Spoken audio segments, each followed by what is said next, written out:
Okay.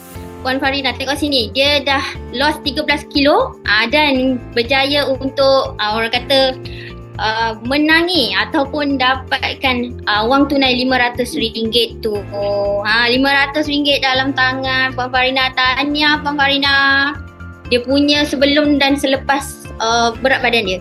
Dulu 74, BMI dia 28.9 dan tengok kat sini, HbA1c dia sangat-sangat tinggi antara orang kata peserta lain di antara yang paling tinggi 13.7 dan selepas 3 bulan 6.8 kan Nabila tunjuk kat situ bulan kedua 8.0 dan semalam paling latest dia buat HbA1c saja dapat 6.8.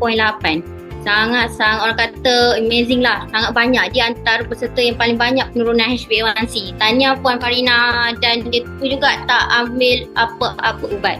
Dan dia dah capai BMI normal 23.8. Where taste meets nutritional excellence.